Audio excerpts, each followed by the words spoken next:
नमस्ते दोस्तों, learn with logic में आपका स्वागत है। 10 की पढ़ाई को आसान बनाते हैं, हर चीज सीखें लॉजिक के साथ। अभी सब्सक्राइब करें।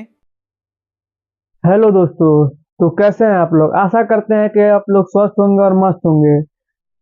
और आज हम अपने चैनल पे लर्न विथ लॉजिक के माध्यम से इस सीरीज में आगे बढ़ने की कोशिश करेंगे और क्लास 10th का चैप्टर 9 प्रकाश का परावर्तन तथा अपवर्तन के बारे में समझने की पूरी कोशिश करेंगे। तो आज हमारा पहला टॉपिक ये है कि प्रकाश कहते किसे हैं। तो आप सभी लोग जानते हैं कि प्रकाश सूर्य से ही उत्पन्न हो सकता है। ये तो गलत बात है।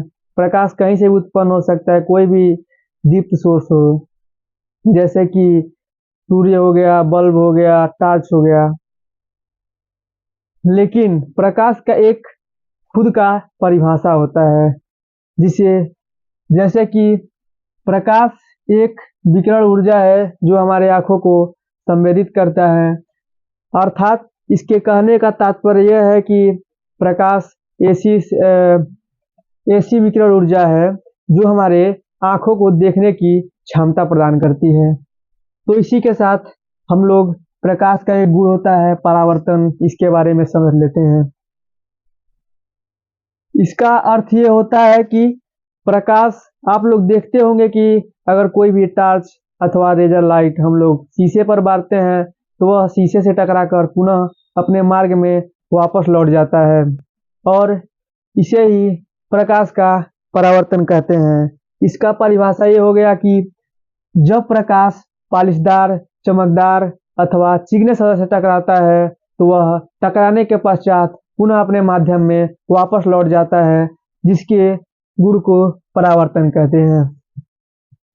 तो परावर्तन के दो नियम होते हैं, और उसमें से पहला नियम यह है कि आपतन कोण और परावर्तन कोण आपस में बराबर होते हैं तथा आपतित किरण, परावर्तित किरण व आपतन बिंदु पर अभिलंब तीनों एक ही तल में स्थित होते हैं।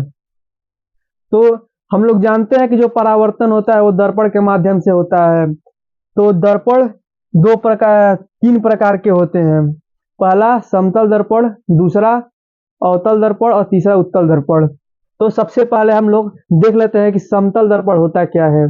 समतल दर्पण वो होता है जो एकदम सपाट होता है, फ्लैट होता है, और अवतल दर्पण उसे कहते हैं जो दबे हुए भाग से प्रकाश का परावर्तन करता है, उसे अवतल दर्पण कहते हैं।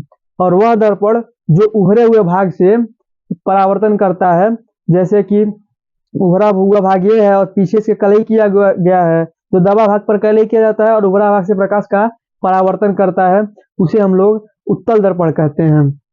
और आप लोग सोचते होंगे कि दर्पण कहते किसे हैं। तो दर्पण उसे कहते हैं किसी भी कांच का वह टुकड़ा जिसके एक सतह पर कलई किया जाता है, चांदी का परत से कलई या पारे के परत से कलई किया जाता है, और उसका जो एक सिरा होता है, एक सतह होता है, उससे प्रकाश का परावर्तन होता है, उसे हम लोग दर्पण कहते हैं। तो दर्पण का प्रकार हमने देख लिया होगा, और सभी दर्पणों का हम लोग अब काम देखेंगे। जैसे कि मैंने बोला समतल दर्पण, तो समतल दर्पण सपाट होता है, जैसे एकदम सीधा होता है। देखिए जो यहाँ पर लगा है ये समतल दर्पण ही कहलाता है। और इसका जो प्रतिबिंब बनता है वो सीधा और बराबर बनता है। मान लीजिए अगर कोई भी समतल दर्पण है, उसके सामने हम लोग 5 फीट है और हम लोग उसके आगे खड़ा हो रहे हैं, तो हमारा जो लंबाई होगा वो 5 फीट ही आएगा उस दर्पण में भी, और रियल में 5 फीट है ही। और इसका उपयोग घरों में चेहरा देखने के लिए या किसी भी वैसे जगह पर रखा जाता है, चेहरा वाला देखने के लिए। और अवतल दर्पण आप लोग जान रहे हैं कि अंदर की ओर दबा होता है। अवतल दर्पण ऐसे अंदर की ओर दबा होता है और इस भाग से वो प्रकाश का परावर्तन करता है, और इससे जो प्रतिबिंब बनता है वो उल्टा ही बन सकता है और सीधा ही बन सकता है, और वह से हमेशा बड़ा बनता है। इसका उपयोग हम लोग शेविंग मिरर, दाढ़ी बनाने के लिए करते हैं, क्योंकि हम लोग का जो दाढ़ी होता है वो बहुत ही छोटा छोटा दिखता है। उसको जब शीशे में देखते हैं तो बड़ा दिखने लगता है, तो हम लोग काट लेते हैं। और उसका उपयोग भी हेडलाइट में किया जाता है, क्योंकि जो उसमें लाइट बढ़ता है तो उसको फोकस को ज्यादा दूर तक और वो बड़ा दिखाने की कोशिश करता है। छोटा सा लाइट रहेगा उसको बड़ा दिखाकर दिखा कोशिश करेगा। और उत्तल दर्पण, जो तीसरा दर्पण हमने बोला है, वह बाहर की ओर उभरा होता है। जैसे मान लीजिए वो इससे प्रकाश का अपवर्तन कर रहा था, जो ये वाला दर्पण है उत्तल दर्पण, ये इस मतलब जो ऊपर वाला भाग है, उभरा हुआ भाग, उससे प्रकाश का परावर्तन करेगा और अंदर वाला भाग कलय किया जाता है। और इससे बनने वाला प्रतिबिंब सीधा बनता है परंतु वस्तु से छोटा बनता है। और इसका उपयोग साइड मिरर यानी कि वाहनों के साइड मिरर के रूप में किया जाता है, क्योंकि कोई भी वाहन, इसका जो होता है साइज होता है वो बहुत ही छोटा होता है। वाहनों में इतना बड़ा शीशा थोड़ी लगा देंगे, छोटा ही शीशा लगाएंगे।